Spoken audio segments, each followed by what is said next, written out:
Good morning and welcome to Today in LA. My name is Mike Amos and his name is Bill Rice Jr. Good to see you, my friend. Good morning, Mike. Alias Bill Rice, the legendary figure around here for a long time. Your dad was at Alabama, and I think he's a little more legendary than and in our community. Boy, what a great job he did with the history of Pike County in that book he wrote. Do you still have that book? I have a couple. How many copies of that book do you have? I have two, I think, and I get requests all the time for copies of it, and it's out of print. Dad only printed 1,000, and it's on my list to maybe reprint it and get maybe about 500 more. And get it in the hands of these young people growing up so they'll know the history of Pike County, you know. The way I look at it. Hope everybody's doing well today. Pike Liberal Arts, those kids are a little bit shaky today, at least their baseball team is, as they prepare to defend their state 3A crown as they go up against undefeated Morgan High School of Selma. They're 29-0. Pike Liberal Arts 24-10, coached by Alan Ponder, who has just been selected to the National Private School Hall of Fame, which is a great honor before his team secured their third straight trip to the Alabama Independent School State Championships. Patriot head coach Alan Ponder received the news he was going to be inducted into the National Athletic Association of Public Schools Hall of Fame. Private Schools Hall of Fame. Ponder will be the 7th member inducted into the class of 2019. Ponder has been associated with private schools, athletics, and the Alabama Independent Schools since his playing days at Lee Scott Academy. And you know what? I don't know how, he can't be much older than 30 years old, and he's already in 2 Hall of Fames. Isn't that something? Well, we're so fortunate to have him in Pike County. Good luck, Patriots. We're all pulling for you. We know you can do it. Go out there and play loose and have fun. Yeah. Give you an idea of what's going on. Of course, you know, the Patriots, that's the best 2 out of 3 situation. And hopefully Pike will find a way, of course, against a Morgan team, which, as we mentioned, is 29-0 and has 3 kids that have already committed to Auburn. Can you believe that? To Auburn. To Auburn already. God, it's like you're playing. And I think all 3 of them. I think all 3 of them are just. I mean, all 3 of them are pitchers, but you know, already proven themselves and committed. And of course, wouldn't it be something if Pike Liberal Arts swept them today, and then Troy beat Alabama tonight at Riddle Pace Field? Yeah, that'd be one of the more memorable sports days in the history. Yeah, but you know, to me, beating Alabama baseball is no big deal. I mean, Troy beat them by 6 runs up there at their place earlier. I mean, you know, Troy's baseball program's as good as anybody's around. I mean, since of course it's been a Division 1A program for a long time. And they have beat Alabama several times. Well, and of course Alabama's good. Don't get me wrong, but Troy's good too, and that game will be tonight, starting at 6 o'clock. And you know, it'd be great if you could go ahead and buy your tickets early by going by the ticket office, or I'm afraid you could be in a long line outside the stadium. But I would think that the ticket office at the ballpark will probably open a couple of hours before game time. What do you think? I would hope so, yeah. Now, you know any guys in left field that are cooking out there? Do you know those guys? Nope. Who? Oh, yeah, sure. You got to know some of those guys. But they're cooking. They cook out there at every ball game, and some people prefer to be out there. They've got the play-by-play going on the radio while you watch it from the fence, but I prefer to be in there right on top of things. What a beautiful facility. And it should be a lot of fun. All right, Pike Liberal Arts, coached by Alan Ponder, with a record of 24-10. Starting at batting first and playing center field is the Hollis kid, and gosh, what a great year he's had, Cody Hollis, and he'll play center field. He's an excellent defensive center fielder. And then batting number 2, playing right field, is junior Davis Allen, and that's Wes Allen's son, and he is quite a player. Has a gun for an arm, so people, That's the right fielder always needs somebody with a gun. And he's also a fine hitter, batting third and playing shortstop, Jade Sykes, and boy, what a outstanding athlete he is. He's also a pitcher, but I don't think they'll throw him in the first game. I think they're going to probably go with Colt Steed. Batting fourth and playing second base, and he's on fire, is Carter. And let me tell you, he is really hitting the ball, hitting the cover off the ball, and acts like he wants to be the guy at the plate when it goes down to the what's important, And he is a clutch performer, and he's playing excellent baseball right now. And I'm sure Coach and all those guys are excited about him. Then batting fifth and playing either the designated hitter or he could be playing third base or shortstop is Chandler Golden. He's a transfer from Rehoboth. He came over from Rehoboth this year and really helped Pike out. Playing third base is big Levi Sykes, a big 200-pound plus sophomore playing third base. Good morning, you're on today in L.A. How you doing? Hey, morning. Okay, Max Copeland will bat seventh and play first base, and boy, Max is a solid player and has been good all year long and very good hitter. And Who is Max's daddy? Chad Copeland. And Chad hopefully will be working a game with me today. Trevor Barron is a catcher and batting eighth, and he's an outstanding player. In fact, last year in this same scenario, playing for the championship, he was named the most valuable player in the whole championship series there. And he played second base last year, but they moved him to catcher, and he's an outstanding player. And then playing left field, you've got two different players that play that position. One of them is Renfro, and the other one is Kristen.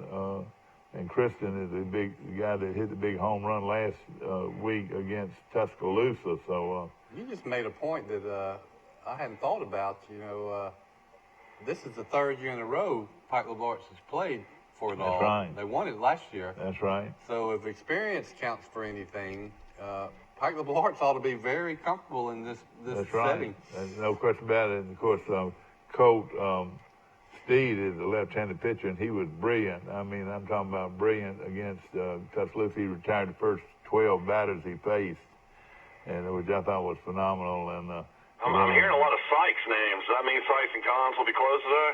No, that's not that kind of Sykes. This is Jade Sykes, but I don't believe he's related to James Sykes at Sykes and Con, Mike. I could be wrong. What did you got Danny too? Yeah. What did Morgan do last year? Do we know? How far did they get in the playoffs last year?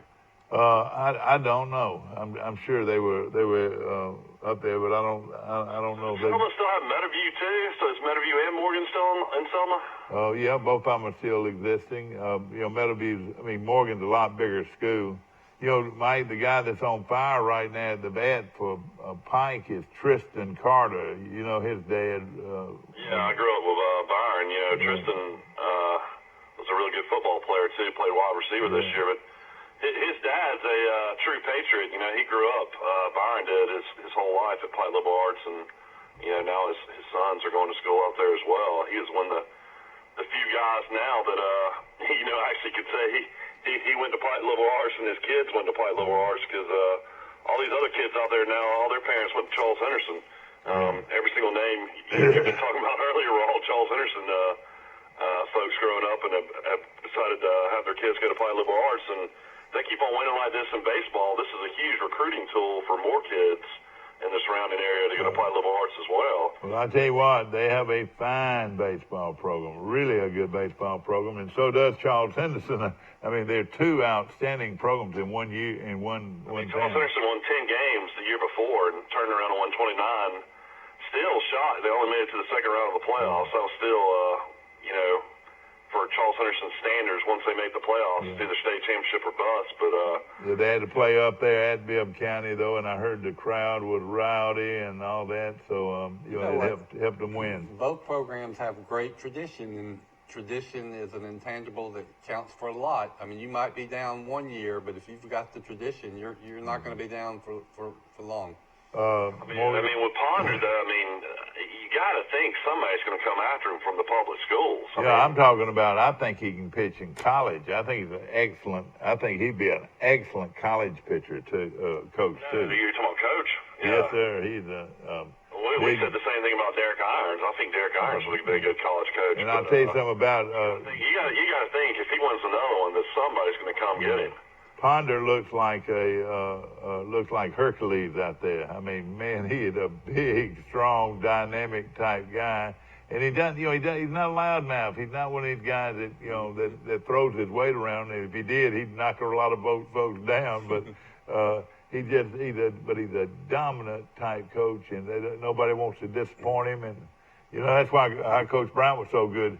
Nobody wanted to disappoint him. You know what I mean? It's the force of your personality. I think you're born with it, or you got it, or you don't. And the great coaches seem to have it.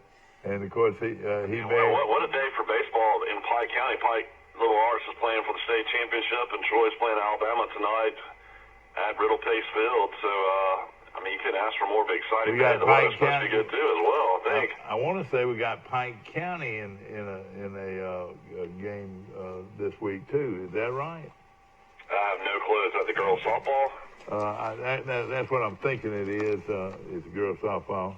Of course, I want to mention also those three outstanding players from Selma. It's okay. One of them is David Ducote. And the other one's Gunnar Henderson, and the catcher is Brayton Brown, and all have signed with Auburn back in November. So there are three infielders that hit with a high average and also have the ability to knock the ball out of the park.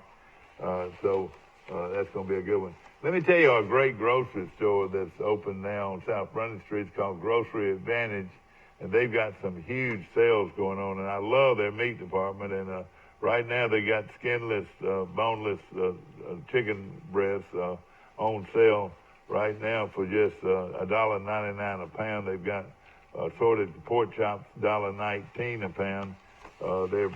They've got listen to this now, ribeye steaks cut like you want them, $8.99 a pound, and then they've got baby back ribs for $2.49 a pound.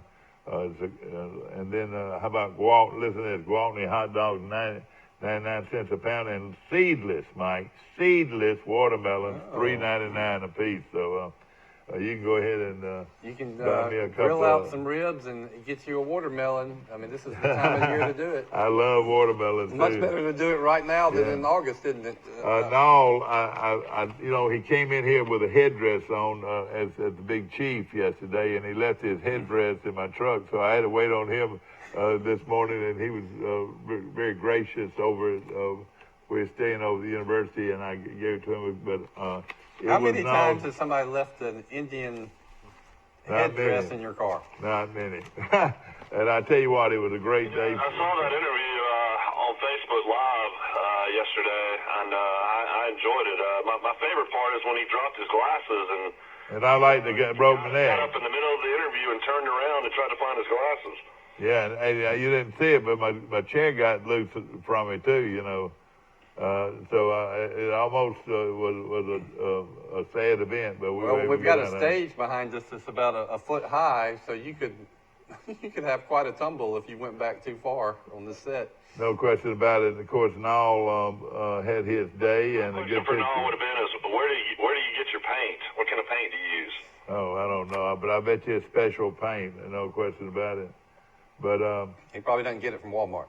No question about it. we've got a lot to talk about. And, of course, like you said, with Troy University's baseball coming to town against Louisiana Monroe this weekend, of course, they celebrated Nall's big day. It was Nall Hollis Day in Troy and Pike County. And, boy, he has put Troy on the map with artists across the world, wouldn't you say? Oh, he is. I mean, he is, without a doubt, the most famous artist in Alabama. Yeah. I guess all time, he would be, his only competition would be Mose T.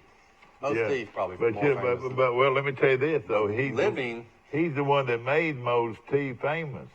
Hey, Mose T's not as big. He's not as big as Nall, though. I don't think. A lot of people. I have a lot of his pictures. I know you do too. But I think he's more locally. But Nall is known nationwide so much. But Mose T, he's the one that promoted Alabama art, and Mose T was one of them. And look where Mose T is now. Yeah, I've actually got a print that Nall did of Mose T that was given to me. He and I talked about Prince. He said, "Man," he said, I couldn't make a living selling originals because," he said, the value is so much. You have to pay so much for an original, and so what he does, he sells the prints and does a great job.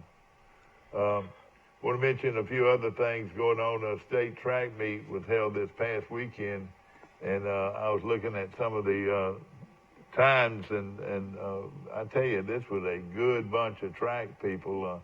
I noticed in 6A, their guy ran 9.4. I mean, 10 for 100 meter, but it's a 9 for 100-yard dash. The times are just off like that, and I was very impressed with it. I was impressed with several. One shot putter through the shot. Put the shot? 67 feet.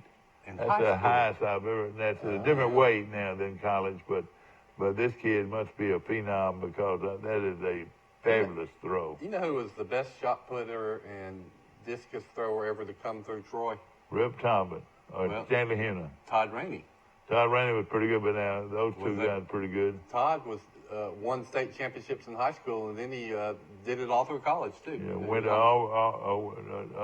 went to Troy. That's right. I think in college he just focused on the discus. Now his brother went and played at Army. Is that right? My best friend Scott Rainey was the backup punter for 3 years. Of course, he went to West Point, and what has it done for him now?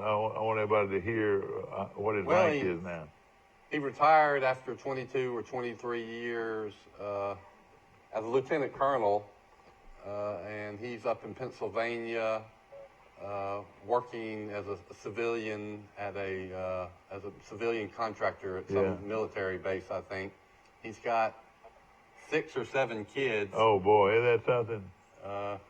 But that's Jack Rainey's son, and we're awfully proud of him. To my knowledge, he's the only guy from Pike County to ever make it through West Point. What do you think? Is that right? Rod Messick went through Naval Academy. Did he? Jimmy Messick's son. Since my era, I graduated high school in 1983. I don't know if anybody else has done it. Wasn't David Strauss Special Forces? No, but he didn't go through. We're talking about who went through. What is it? West Point. West Point. Point. I'll tell you Scott's claim to fame. He was the backup punter at Army. So we got to go on all the road trips.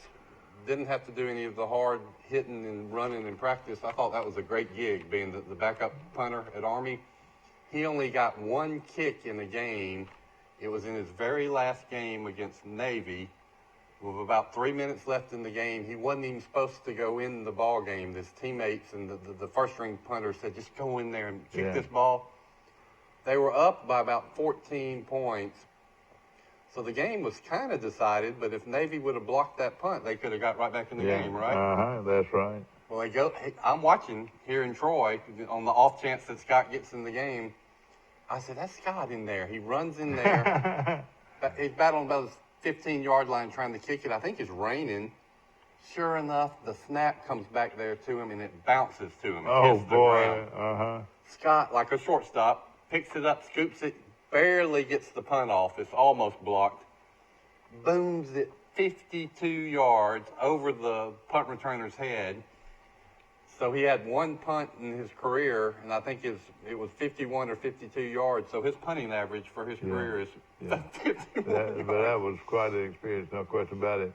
And Well, both news, those, out of the transfer portal, of course, we knew that this guy had left the program a couple months ago, but had not decided where he was going to play. And another head-scratching, baffling decision on the lines of Marcus Jones transferring to Houston.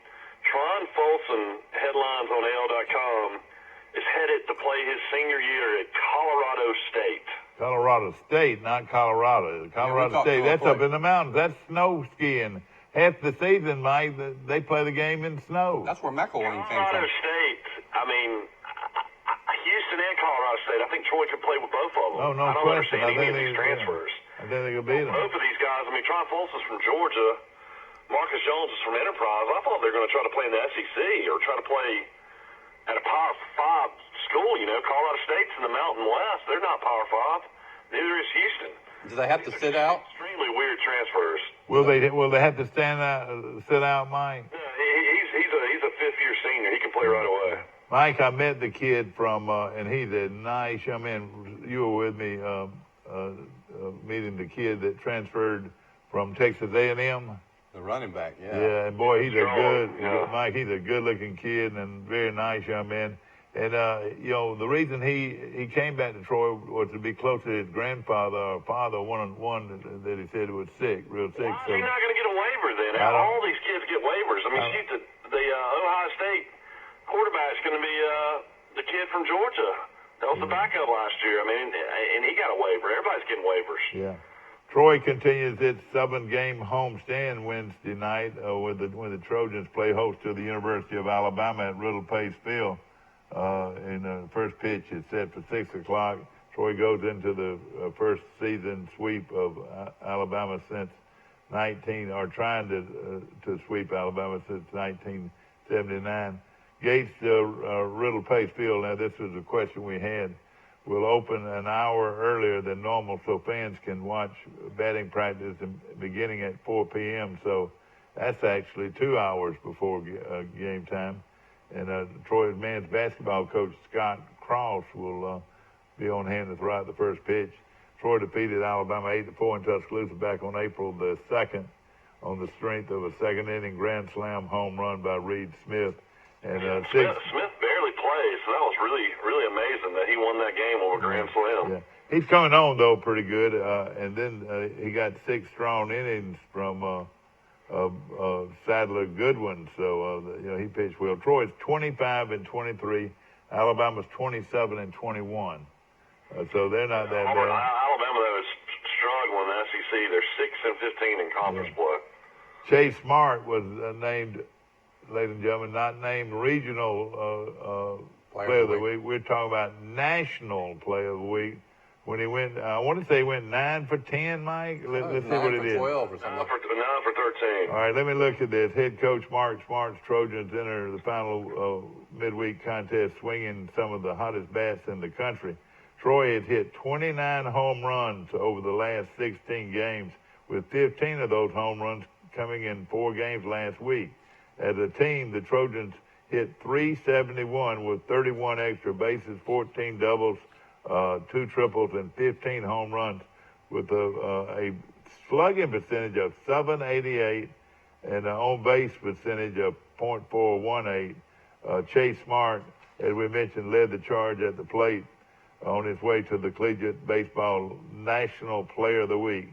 The younger Smart batted .632 with 6 doubles, 2 home runs, 9 RBIs, and 6 runs scored, while posting a 1.895 OPS. What is OPS? On base percentage. On base percentage. Well, I don't know.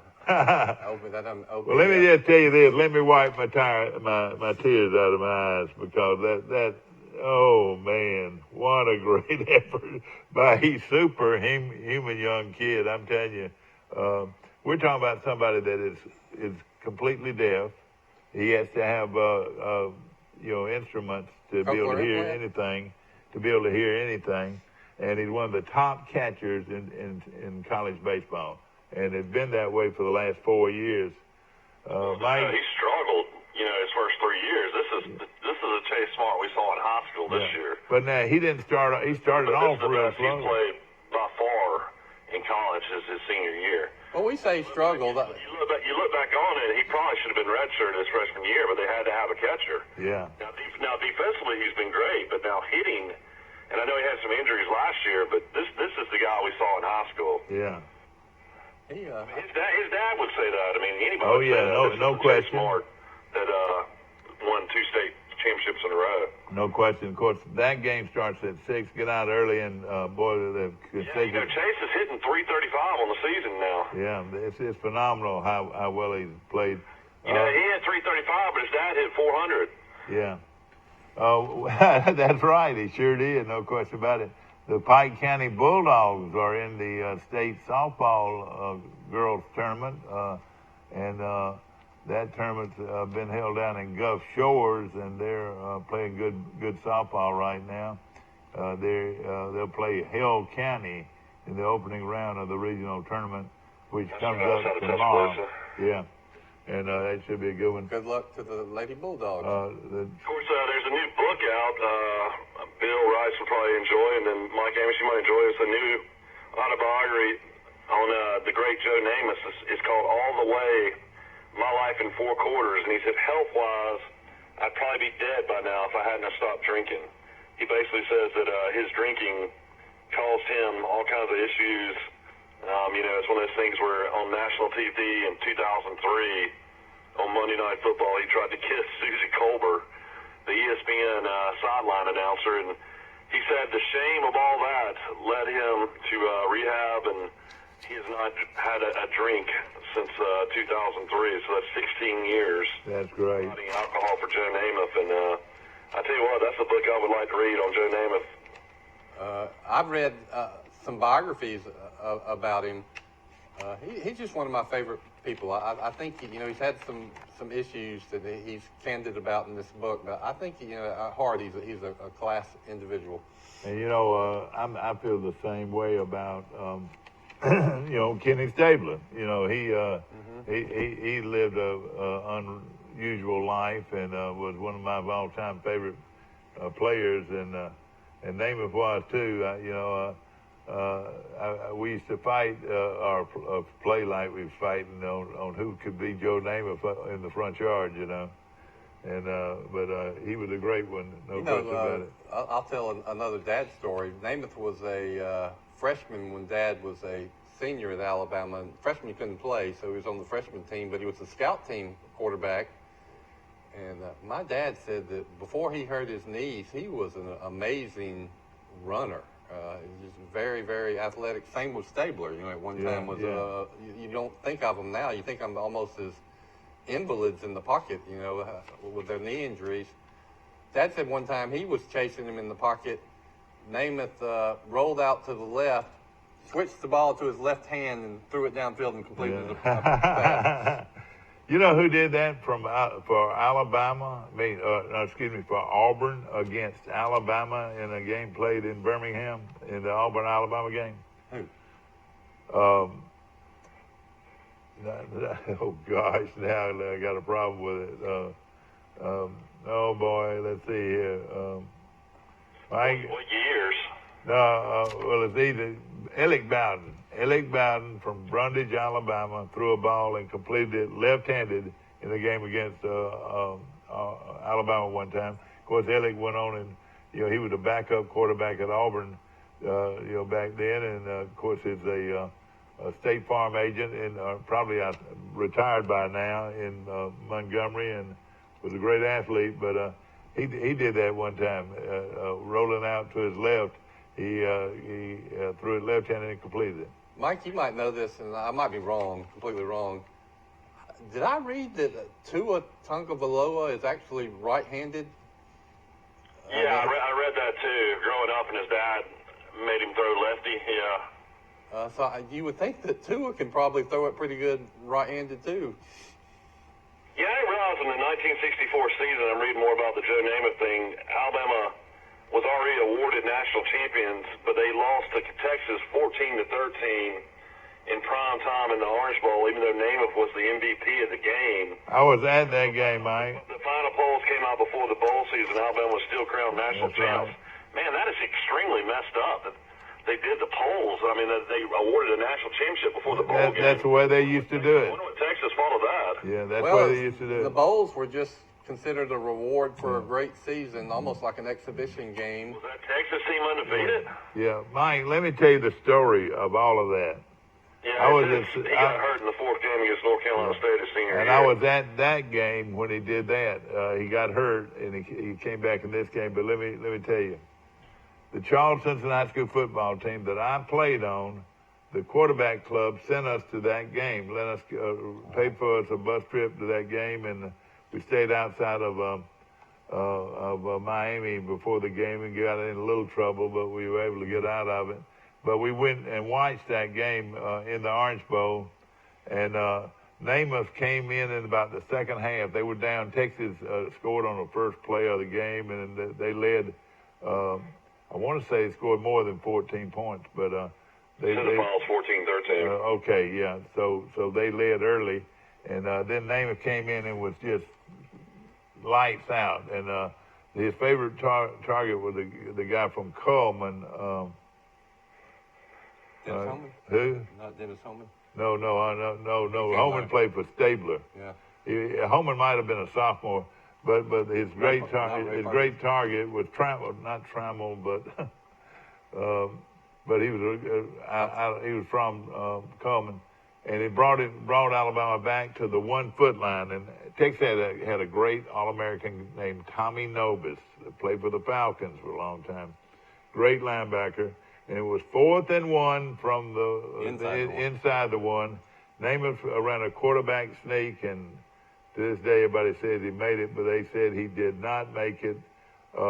Texas won the game, and all we heard for the next 30 minutes was, "The eyes of Texas are upon you all the livelong day." Everybody makes a lot out of the difficulty Alabama had beating Notre Dame, but I think it took 7 tries for Alabama to finally beat Texas, which Alabama did in the national championship game. And Royal and Bryant, that's where Bryant got the wishbone from Texas under Darrell Royal, but the guy that was his assistant is the guy that founded the wishbone, who later on, Emory Ballard, who later on was the head coach at Mississippi State. But when the heyday... It said in 62, Namath went 10-1 at Alabama, but he also lost a 7-6 game to Georgia Tech. I remember that. So that was their only loss then. And then in 63, he only went 9-2, losing to Florida and Auburn by a total of 6 points. So I didn't realize. I thought he was a part of more undefeated teams at Alabama. Well, you add that up. You just said it. Alabama lost 1 game in 62 by 1 point on the road to a good Georgia Tech team. They win that, they probably win the national championship. So they lose. Auburn so good in 63? They lose the next year by a combined 6 points. Then their senior year, they lose 1 game in the bowl game by 1 point. So that's 4 losses by about 9 points. Moral of that story is when Alabama lost, it was always down to the end and a close loss. Now let me tell you. When did your dad graduate? 61 or 62? 61. Did what he played with the 61 national championship? So that, was 61 was undefeated? Yeah, so that 62 team almost, if they would have beat Georgia Tech, would have gone back-to-back national champions. They didn't win it in 63 where they lost 2 games. They did win it in 64. They did win it in 65. So you're really looking at a scenario that, absent that loss to Georgia Tech, Alabama could have run off 4 national championships in 5 years. No question. Let me tell you. People talk about it enough is, Saban's only had 1 undefeated national championship team, and that was the 2009, the first one. So that tells you how tough it is just to go undefeated. Now let me tell you a little bit of trivia from that Georgia Tech game. Alabama lost 7-6, but in that game, going on the field and off the field, Coach Bryant had to wear a helmet because the Georgia Tech. Now this is this great institution that everybody talks about. Georgia Tech, you had to be a brilliant student to go to Georgia Tech, and it's a great university. A rambling Rick Coach and a Bryant heck of an going engineer. off the field and coming on the field had to wear a helmet to protect himself from whiskey bottles. Well, the rest of them. Have you ever seen a picture of that? Yeah, of course. And then the backstory on that probably is the Dad's senior year they beat Georgia Tech, and you had the infamous Darwin Holt chick. That's right, chick running incident. Now, I think that Darwin- might have been in that game. Well, it's the year before, and so that got a lot of national press, and Alabama was really attacked for teaching dirty football. And so that probably had something to do with why Coach Bryant It was called the decided to wear the chick helmet. running incident, and of course Darwin Holt was a great linebacker out of Texas, and he was so mean and so tough he didn't even practice during the week. They kept him out, and of course. Of course, Georgia Tech had a great coach too. Bobby Dodd had Bobby Dodd, a great coach, and You know who stirred up a lot of that? Well, back then, was Georgia Tech better than Georgia? Yeah, they were better in Georgia. They were good. They were good, yeah. Then this bad blood, probably between Alabama and Georgia Tech, might have had something to do with why they decided to get out of the SEC. Yeah. And then they made a call to Georgia Tech and got Bill Curry for some reason. Yeah, exactly. I tell you, the quarterback for Georgia back then was Fran Tarkenton, and then Larry Rakestraw and Preston Ridelhuber. Can you believe those names of quarterbacks? You know who their All-American lineman was? Pat Dye, who later became very close friends with your daddy and played Army football with your daddy. Is that right? In Columbus, Georgia. I hate to keep telling Dad stories, but they were close Well, friends at Fort Benning. Pat Dye played 1 year in the Canadian Football League, and Dad had got cut by the Houston Oilers.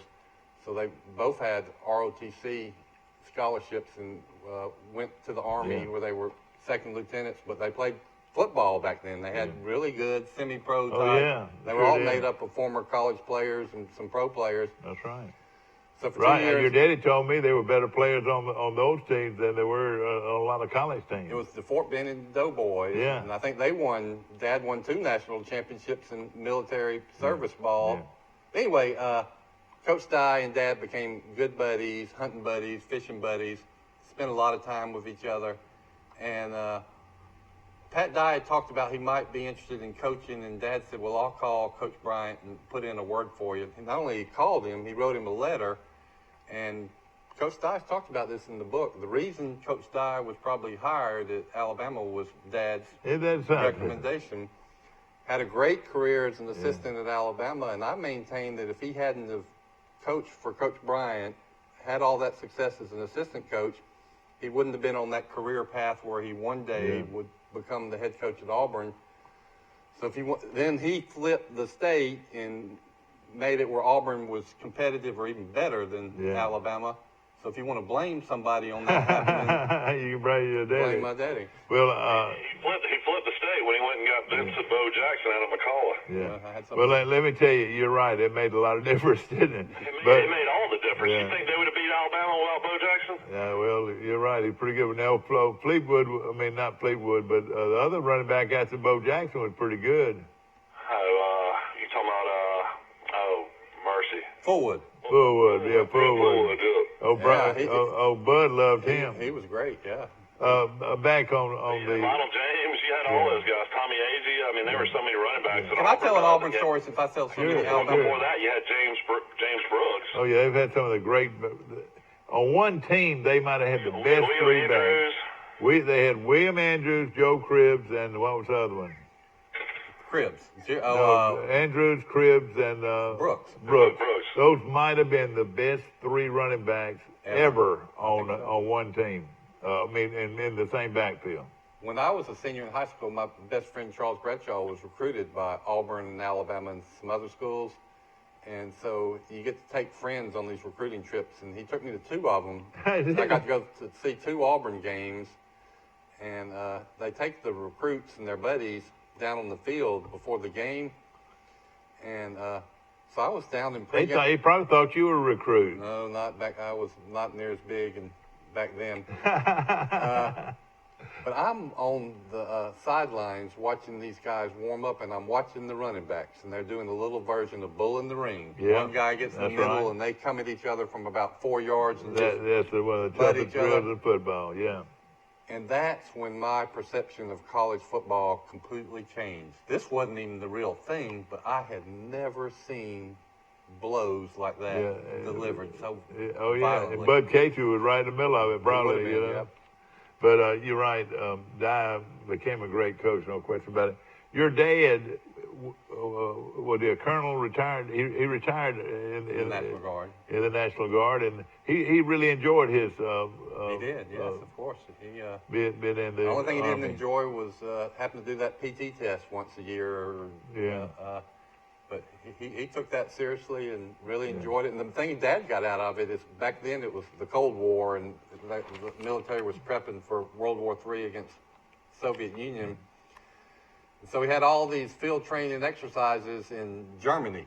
Yeah, exactly. And so I bet he went to Germany on the military's dime about 4 or 5 times. And then he went about 2 times with Mom. So he has this great love for Germany, and that's where he started collecting German beer steins. And he has a fantastic collection of really nice beer steins.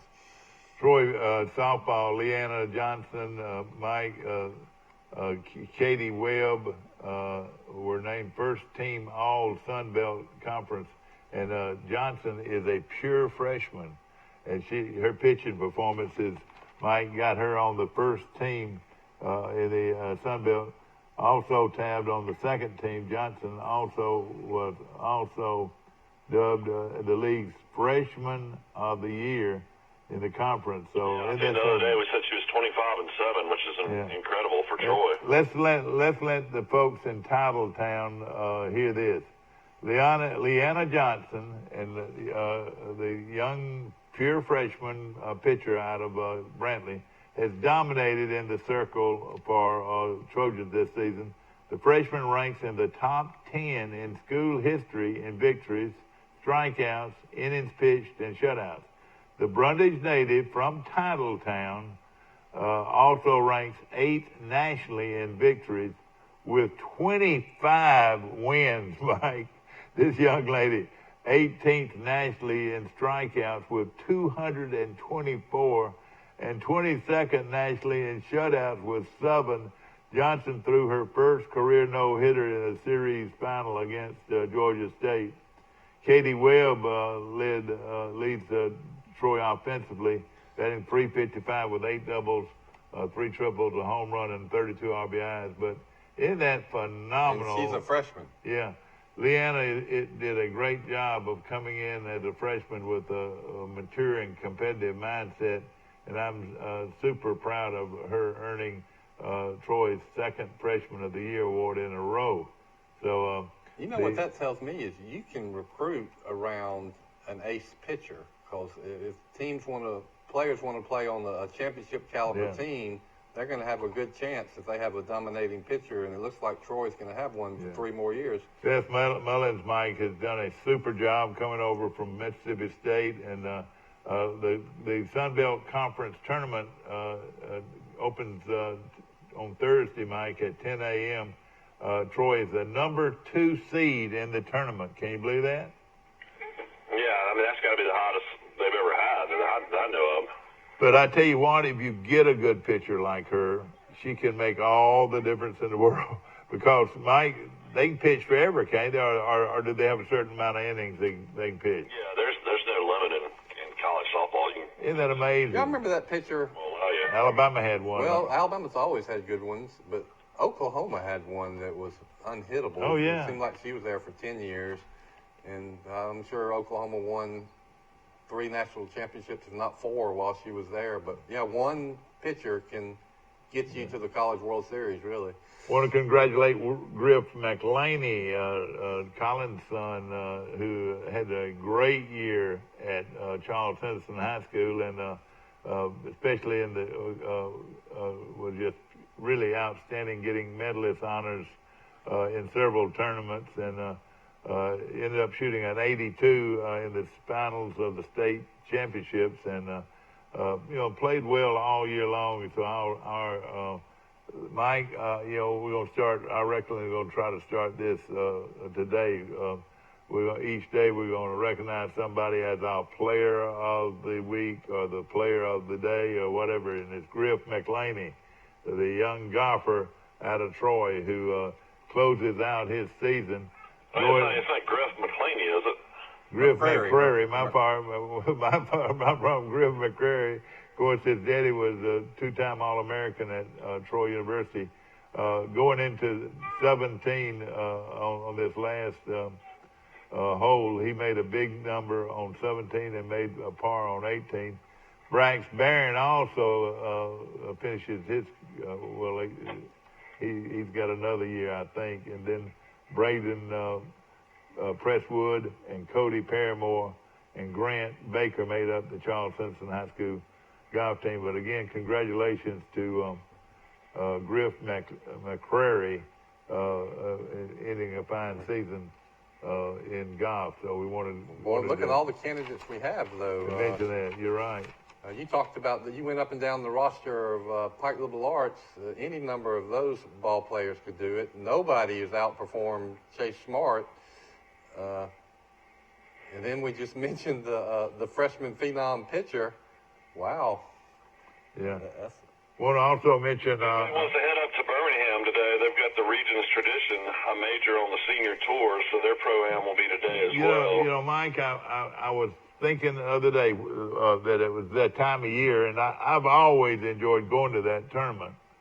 Your daughter put on that tournament for several years. She if I could get some Sunday tickets. The Bruno event team. Is that right? Yeah. On, and, Oh, yeah. We used to go to all the big parties, and I would be going through the line, and Curtis Strange would be in front of me, and Lee Trevino would be behind me. And you know what? Instead of eating where the VIPs ate, we ate where the players ate. You remember that?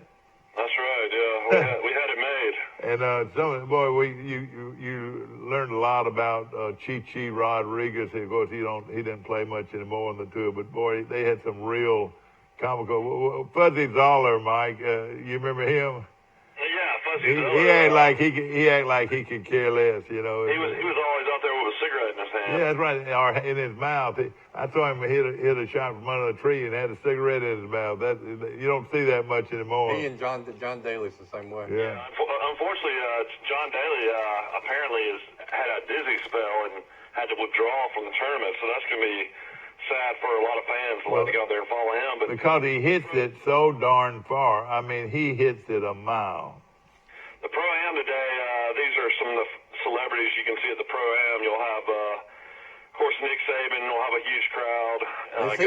Nick Saban's playing? He Bo can't be Jackson, playing. Condoleezza Rice, Jay Barker, Greg McElroy, John Parker Wilson, Stan White, Brandon Cox. This is a guy I used to have his baseball bat because of Brian Meadows. Gary Sheffield, Bill Bubba Bussey, Greg Byrne, the Alabama Athletic Director, Kirby Smart, Taylor Hicks, who won American Idol, Matt Luke, the horrible Ole Miss coach, Rocky Felker, used to be the head coach of Mississippi State, Chip Lindsey will be in the Pro-Am, which is great to hear. Oh, yeah. And then you got a few other names that are not real notable, but that's who you can see at the Regions Tradition. Surely Coach Saban's not playing with that hip. Yeah. No, he won't be playing. You're right. Maybe sign autographs or something.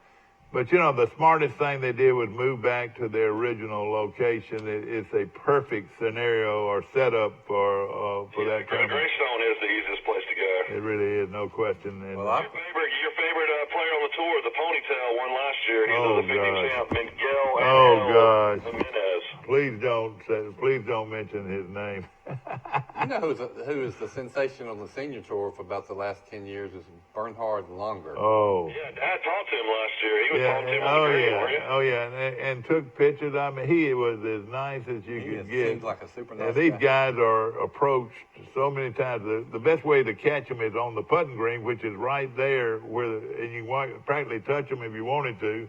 But it's good to watch a lot of them play.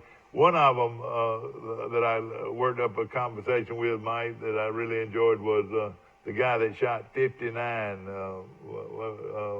Who's that, Mike? Al Guyberger? Guyberger. Yeah. You're exactly right, my friend. I don't even think he plays anymore. I know it, but of course he's the only guy that I know of that shot 59 on the tour. Maybe Sushak. Justin Thomas did a couple years ago in Hawaii.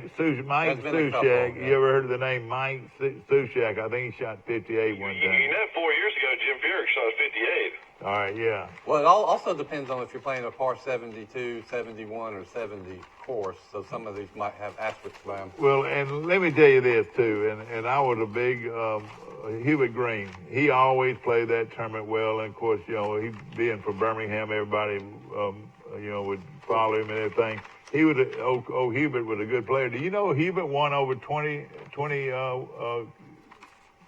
Yeah, did you know he's in the PGA Hall of Fame. Yeah. He won 3 majors too. Of course, he died recently, and Hubert Green died. yeah, he died. Hubert Green died. You know, a guy that used to play at the Troy Country Club all the time won the Burnett Memorial Classic. Sammy Rachels. Yes, that's who I was going to mention. He was a Sammy Rachel from Definiak. Definiak. He used to come and play in these 4 balls in Troy all the time. And Who I used to pull for growing up was Jerry Pate because he I played did out. too. And I you know, I did got too. a chance to meet him. He did the course redesign at Montgomery Country Club about 10 or 15 years ago. And my brother Rush is a member there and was on that committee that was in charge of redesigning the course. Yeah. And he called me one day and said, Jerry's here checking out the work. Uh-huh. He said, you want to ride around with him while he does his golf architect stuff? And I said, shoot, yeah. He was one of Coach Bryant's favorite people. He was always on the sidelines, even as a player, wasn't he, Mike? So I mean, a college player. I rode in It's the kind of like cart how with Jerry. Justin Thomas is with Nick Saban. They've gotten real close. And, you know, Saban's a good golfer. Yeah, you know, a lot of people say he is really a good golfer. And, you know, I don't know if he takes much time at it, but, you know, he's got the frame for it. You know, he looks like a golfer, you know. I've read up on Coach Saban researching my book, and he's an outstanding athlete. He was an all-state baseball player. He played baseball at Kent State. That's right. He was the quarterback of the high school football team. I think he played basketball. He still loves to play these pickup games of basketball with the staff. Well, let me tell you something else that he does that very few people do anymore. He's hands-on. He actually coaches the secondary, and he throws probably, I think I read where he throws at least 100 passes a day at a practice. 100 passes a day, you can stay in pretty good shape. Hey, when's the last time you threw a football? Well, this guy, one thing about Saban, he throws it every day to these guys, and he's got something on it, you know, evidently. Well, yeah, he's 67 or 68. I would think he could easily coach to 75. He's one of the few hands-on coaches out there right now. And You got to think Saban's going to try to coach till 300 wins. He's real close to 300 wins. I think he's like, 50 away? Yeah. So I think he'll definitely get to 300. let me see what kind of gurus on the other side of this phone here. Mike, who is one of the all-time great golfers that played college football? Hal Irwin. You hit it. Hale Irwin played at the University of Colorado, and he was really good, especially on that senior tour He for a was long on a time. conference show. All right, Mike, we got a call coming in. We appreciate you calling in today, and we'll be talking to you soon. Good morning. You're on Today in L.A. How you doing? Hey, Mike, it's Will Matthews. Will Matthews, won't you please come home? Well, look, we were trying to find Ken, you and Nall, you know, and of course, Nall, you claim Ken to Nall, don't you? Yes, he's about a third cousin, I think, Yeah. or second cousin. And I tell you what, you go to any of these Renaissance hotels, and he's got his big, huge art all over it. Have you seen that in Montgomery? yes. The one in Montgomery's probably got 20 or 30 pieces in it. Yeah. And then he's got one in Mobile at The Grand Hotel. the Grand Hotel, and you played a little golf there over the years. Is that right? Yeah, Fairhope, yeah. They've got 2 courses there, nice ones. We were talking about the Regions Golf Tournament. It'd be a good time to go visit your cousin, won't it? Well, my problem is I'm going to D.C. tomorrow, so I'm going to be gone. Okay. Now, let people know this, and this is a perfect vacation for anybody. You can get on a plane in Montgomery and fly direct to Washington, D.C. for how much, Will? $221. Oh, that is a steal. And we're talking about direct flight. One way, so 2 ways. What, One way. oh, that's one way for $227. No. round trip, but I mean, it's one plane. Yeah, round trip. Can you believe that? Stop in Atlanta. Then that is a bargain, and then you get you a hotel and go and go to all the museums and all that, and really have a great week. Yeah, that's gonna be a great weekend, 3-day weekend. I'm gonna do it. I've got a niece that lives in Baltimore, and I'm gonna get up with her. And there, hey Mike, there is a very nice casino in Baltimore across the river. Oh, is it? Harbor. Yeah, exactly. Of course, Will Matthews calling in from Ozark. We're not going to be here very long today, Will. We've got to go do a state tournament between Pike Liberal Arts of Troy and Morgan High School of Selma, and it's for the state championship, best 2 out of 3, so we're going to be doing that. Troy plays Alabama in baseball. You want to meet me at the game? Where are they playing, Mike? In Troy at Riddle Pacefield. Okay, well, that'd be exciting. That's a 6 o'clock game. Call me later on, and we'll meet up and maybe go get a bite to eat. Where does Pike Live play today? They play at Riverwalk Stadium. They play the home of the Biscuits. Boy, it's going to be a great championship round, and those kids will really get excited about being able to play in that pro stadium. Nice locker room. They play 2 today and then 1 tomorrow. Well, if they win, all right. If they split, they'll play tomorrow. But if one win, it could be ended today if somebody wins the doubleheader. You know, the dugouts are super plush, and I've been in the clubhouse there. That's got to just be a super thrill for a high school ball player. Oh, yeah. Be in the, well, you know, Troy won the state championship, and in high school when Chase Smart was playing, and he put on a show.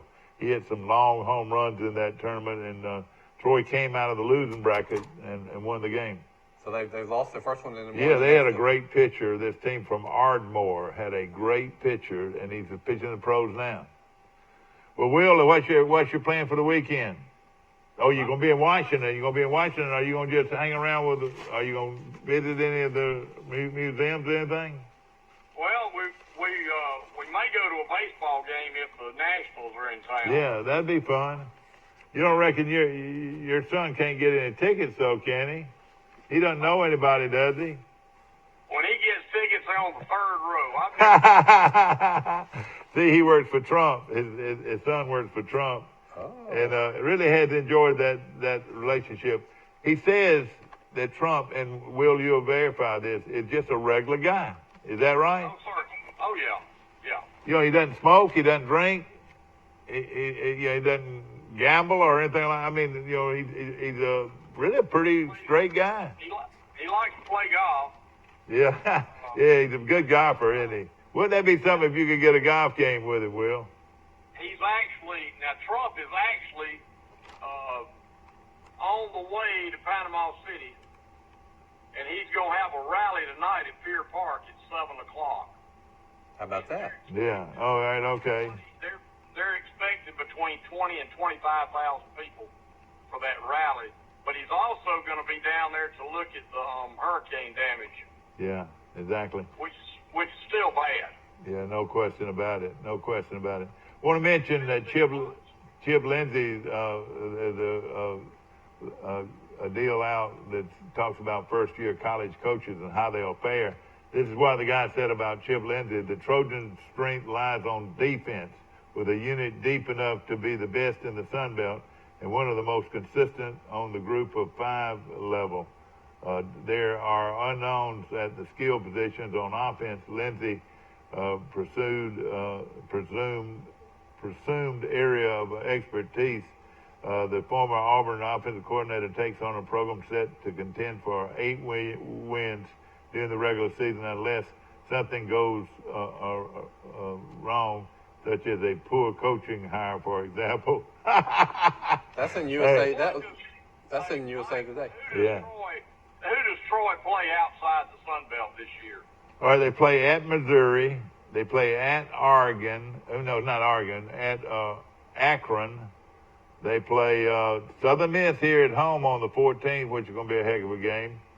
And one more. Who? Campbell. Campbell, yeah. Campbell out of North Carolina.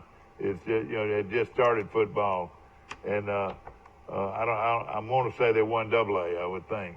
But Now, the Akron game, is the Akron game during the week or is it on a weekend? I don't know. I would think it's just a regular weekend game.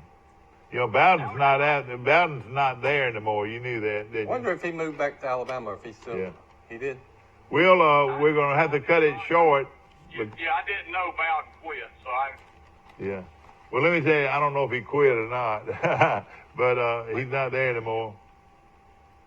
But we're going to have to shut it down in just a few minutes. Mike's got to go to Montgomery. And I've got to go to do this. We're going to do the game live on Channel 2, so you can watch it while you practice law. Or when are you going to be leaving?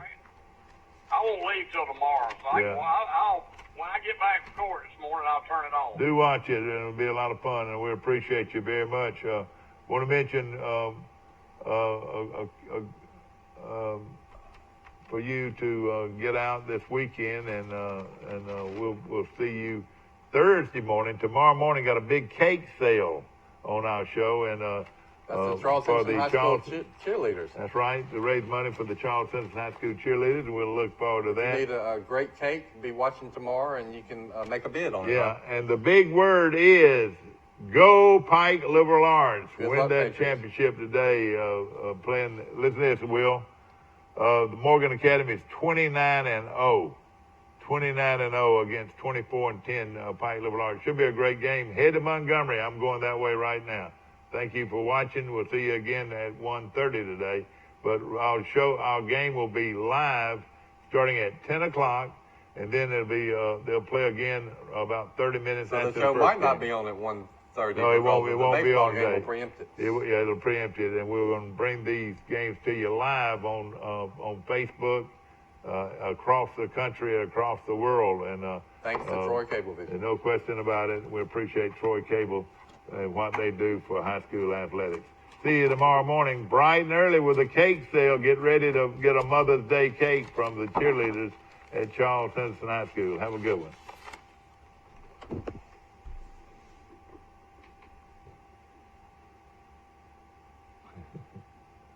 How long can we hold our smile? Yeah, exactly. When you were handed the key to a new Bill Jackson Chevrolet Buick or GMC, rev up your imagination. Think of all the places you can go in some of the most stylish, best quality cars available on the market today. Feel confident driving vehicles with superb dependability and safety ratings. And smile. You saved a ton of money because you bought at Bill Jackson. Let the only thing holding you back be the end of the road. A Bill Jackson Chevrolet Buick GMC vehicle will not only change your life, it saves you money.